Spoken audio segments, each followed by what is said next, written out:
باب نمبر 5، باب الحض علی التوبہ والفرح بها، توبہ کی ترغیب دینا اور توبہ پہ خوش ہونا.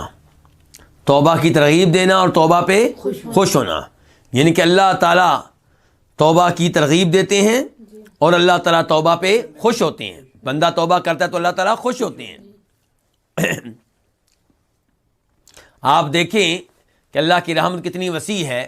دنیا میں کیا ہے، آپ کا والد آپ اسے تنگ کریں تو ایک دفعہ آپ کی معافی قبول کر لے گا، 2 دفعہ 3 دفعہ، چوتھی بار وہ آپ پہ یعنی کہ ناراض ہوگا، غصے کا اظہار کرے گا، کہے گا میرے سامنے نہ ہو، دفع ہو جاؤ، میرے گھر سے نکل جاؤ. اور آپ کی ماں سے کہے گا خبردار یہ میرے قریب نہ، اس کو لے جاؤ باہر. لیکن اللہ رب العزت سے جب معافی مانگے اللہ خوش ہوتے ہیں، اللہ تعالیٰ خوش ہوتے ہیں. حدیث نمبر 976 976 قاف.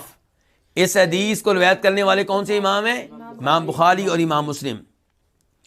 عن انس رضی اللہ عنہ، روایت ہے جناب انس بن مالک انصاری رضی اللہ تعالیٰ عنہ سے، جو نبی علیہ السلام کے خادم تھے. قال، کہتے ہیں، قال رسول اللہ صلی اللہ علیہ وسلم، اللہ افرح بتوبت عبدہ من احدکم سقط علی بعیرہ وقد اضلہ فی ارض فلات. اللہ رب العزت تم میں سے کسی ایسے شخص کی نسبت زیادہ خوش ہوتے ہیں. اللہ تعالیٰ اپنے بندے کی توبہ پہ تم میں سے کسی ایسے شخص کے سے بڑھ کر خوش ہوتے ہیں جسے اپنا اونٹ مل جائے. جسے کیا مل جائے؟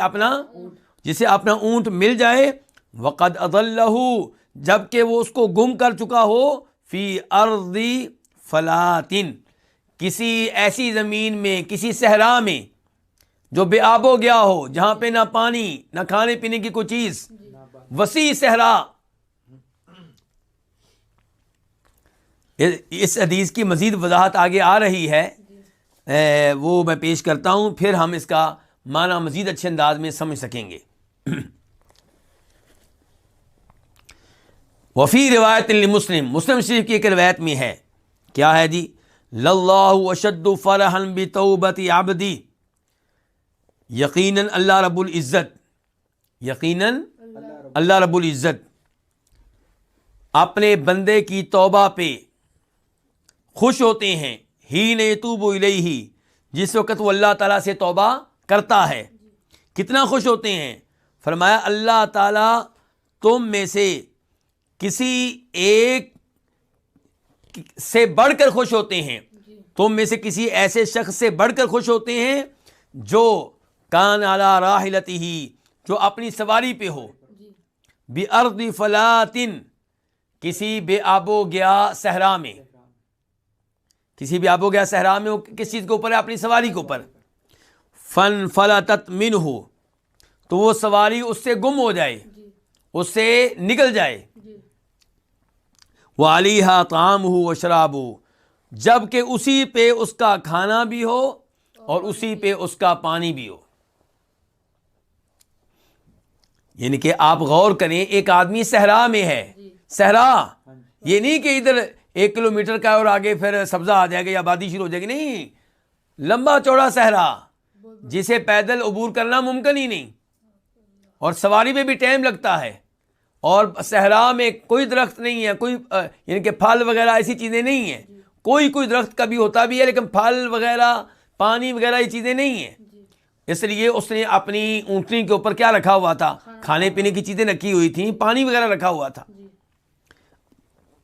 اب کیا ہوا؟ اب وہ جناب اونٹنی اچانک گم ہو گئی، غائب ہو گئی. فَأَيِّسَ مِنْهَا، تو وہ اس کی طرف سے مایوس ہو گیا. کس کی طرف سے؟ یہ کہ اس نے دیکھا دائیں بائیں تھوڑا بہت تلاش کیا، اب صحرا ہے، دور دور کہیں نظر نہیں آ رہی. اب وہ مایوس ہو گیا کہ اب مجھے کہاں ملنے والی ہے، اور یہاں پہ میری مدد کرنے والا بھی کوئی نہیں ہے. اب کیا اس نے کیا؟ فَأَتَى شَجَرَةً، تو وہ ایک درخت کے پاس آیا، فاضطجع فی ظلها، اور اس کے سائے میں لیٹ گیا. ایک درخت کے پاس آیا اور اس کے سائے میں لیٹ گیا. قد ایس من راحلته، اس حال میں کہ وہ اپنی سواری کی طرف سے مایوس ہو چکا ہے. اب کیوں لیٹا ہے؟ موت کے انتظار میں. کیوں لیٹا ہے؟ موت آنے والی ہے. مایوس ہو کے، ظاہر ہے جب انسان مایوس ہو جائے اور موت نظر آئے تو انسان پھر تھک جاتا ہے، پھر کھڑے ہونے کی ہمت نہیں ہوتی. اب وہ لیٹ گیا ہے کہ چلیں موت آنے والی ہے، لیٹ گیا ہے. تو پھر کیا ہوا؟ فَبَيْنَا هُوَ كَذَلِكَ إِذَا هُوَ بِهَا، جب کہ وہ اسی طرح تھا. کس طرح؟ کہ مایوس ہو کر درخت کے نیچے لیٹا ہوا ہے. جب کہ وہ اسی طرح تھا، اذا ہوا بها، اچانک وہ اونٹنی کے پاس ہے. یعنی کہ اچانک دیکھتا ہے اونٹنی اس کے پاس کھڑی ہے، اچانک اس کو اونٹنی مل جاتی ہے.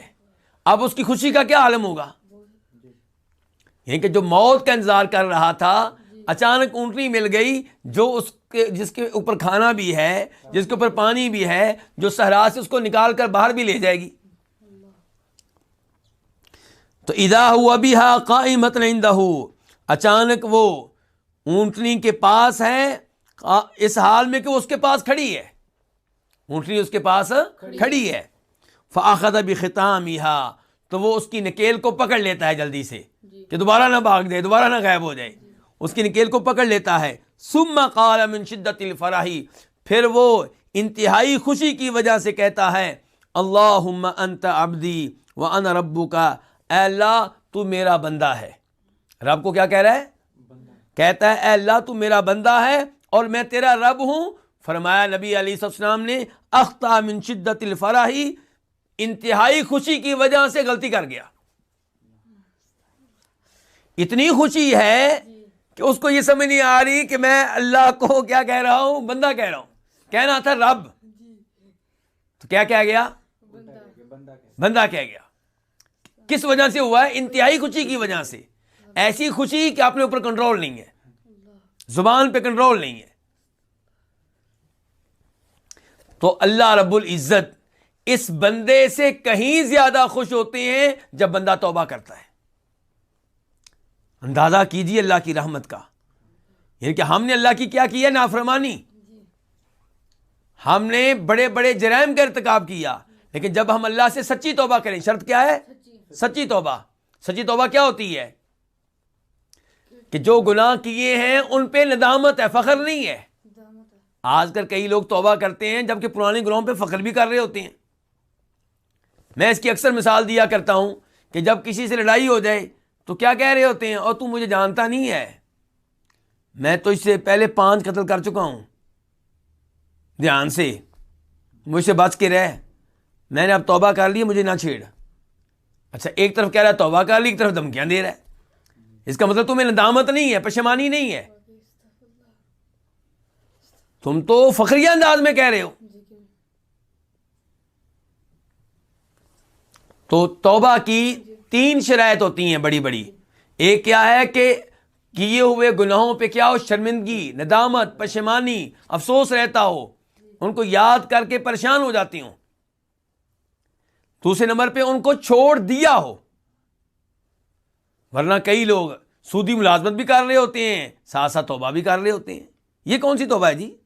استعفا دیں، سودی ملازمت چھوڑیں، سودی کاروبار چھوڑیں اور اس کے بعد آپ توبہ کریں. تم جو گناہ کیا اس کے اوپر کیا ہو؟ ندامت ہو اور اسے چھوڑ چکے ہوں اور یہ پکا عزم ہو کہ میں اس گناہ کے قریب نہیں جاؤں گا. ممکن ہے بعد میں کبھی ہو جائے، لیکن آپ کے دل میں ایسی نیت نہیں ہے. آپ کے دل میں پکا عزم ہے کہ میں نے اس گناہ کے اب قریب نہیں جانا، اب جو ہونا تو ہو گیا، آئندہ کبھی بھی اس گناہ کے قریب نہیں جاؤں گا. تو جب یہ سچی توبہ کی جائے تو اللہ رب العزت ناراض نہیں ہوتے، خوش ہوتے ہیں. کتنا خوش ہوتے ہیں؟ اس بندے سے بڑھ کر جو صحرا میں سفر کر رہا ہے اور اونٹنی کے اوپر اس کا پانی ہے، اونٹنی کے اوپر اس کا کھانا ہے، اس کی زندگی کا دار و مدار اس اونٹنی کے اوپر ہے، لیکن وہ اچانک گم ہو جاتی ہے، مایوس ہے، مایوس ہو کے لیٹ گیا ہے اور آنکھ لگ گئی ہے. آنکھ کھلتی ہے تو اچانک دیکھتا ہے اونٹنی پاس کھڑی ہے، اس کی لگام پکڑ کے، نکیل پکڑ کے، رسی پکڑ کے خوشی سے کہتا ہے کہ یا اللہ تو واقعی میرا بندہ ہے، میں واقعی تیرا رب ہوں۔ کہنا کیا تھا کہ تو واقعی میرا رب ہے اور میں واقعی تیرا بندہ ہوں۔ اچھا، اس حدیث سے ہمیں کئی اور مسائل بھی معلوم ہو رہے ہیں۔ سب سے بڑا مسئلہ جو ہمیں معلوم ہو رہا ہے وہ یہ کہ کفر اور کافر میں فرق کریں۔ کس میں؟ کفر اور کافر۔ اب اس بندے نے جو الفاظ کہے ہیں یہ کفری الفاظ ہیں۔ یہ الفاظ کہنے سے انسان کیا ہو جاتا ہے؟ کافر ہو جاتا ہے۔ اور میں یہی مسئلہ بیان کروں گا، میں جمعہ پڑھاؤں گا تو میں یہی بتاؤں گا، خطبہ دوں گا تو میں یہی بتاؤں گا کہ جو اللہ تعالیٰ کو اپنا بندہ کہے وہ کافر ہے۔ لیکن جب آپ مجھ سے کہیں کہ ایک آدمی ہے جس کا نام ہے زید، اس نے یہ الفاظ کہے ہیں کہ اللہ تعالیٰ میرا بندہ ہے اور میں اللہ تعالیٰ کا رب ہوں، تو کیا وہ کافر ہو چکا کہ نہیں؟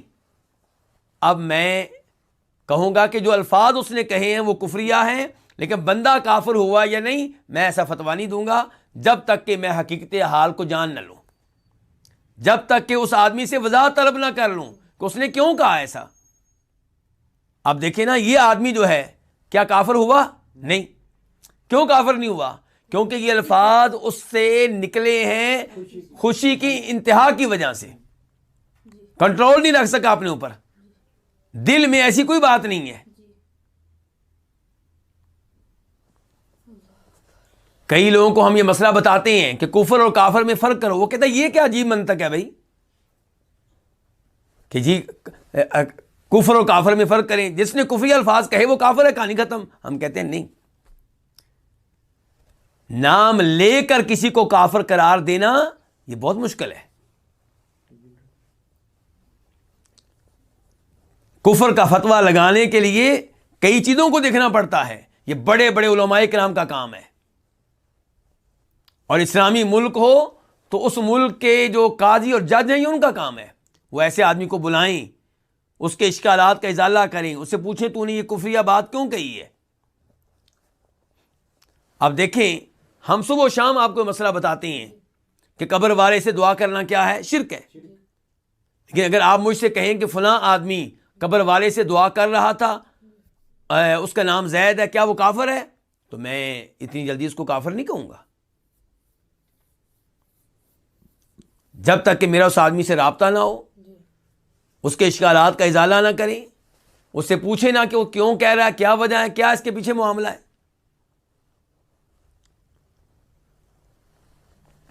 کیا وہ واقعی دعا کر رہا تھا یا وہ صرف یعنی کہ جذبات میں قبر والے سے باتیں کر رہا تھا؟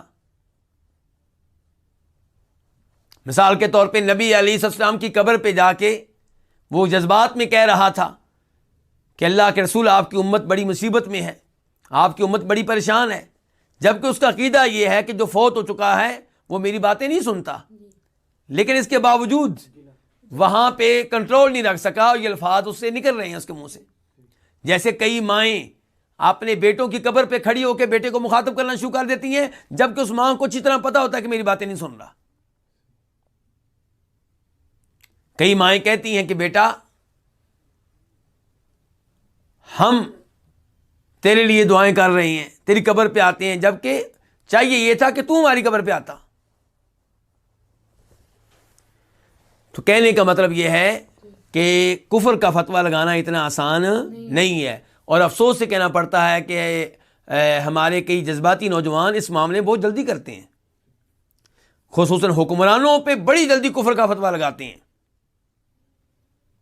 اور پھر اس کے بعد نمبر آتا ہے کہ اس کا اسلامی فوج کا، مسلمان فوجیوں کا، ان کے اوپر بہت جلدی کفر کا فتویٰ لگتا ہے، پولیس کے اوپر لگتا ہے، اور جب یہ کفر کے فتوے لگتے ہیں اس کے نتیجے میں پھر مسلمان جو نوجوان ہوتے ہیں جذباتی قسم کے، وہ مسلمان فوج پہ حملے کر دیتے ہیں کیونکہ ان کو کافر سمجھتے ہیں، بم دھماکہ کر دیتے ہیں کیونکہ ان کو کافر سمجھتے ہیں، حکمرانوں کو مارنا وہ ثواب سمجھتے ہیں۔ تو اس لیے عام مسئلہ ہم بیان کریں گے کہ جو قبر والوں سے دعائیں کرے وہ کیا ہے؟ کافر ہے۔ جو اللہ تعالیٰ پہ شکوہ کرے، اللہ پہ اعتراض کرے، وہ کافر ہے. جو اللہ تعالیٰ کو اپنا بندہ قرار دے وہ کافر ہے. اس سے بڑا کفر کیا ہوگا؟ اللہ کو بندہ قرار دینا، اس سے بڑا کفر کیا ہوگا؟ لیکن کسی نے کہہ دیا ہے تو اس بندے کو کافر قرار دینا یہ اور چیز ہے.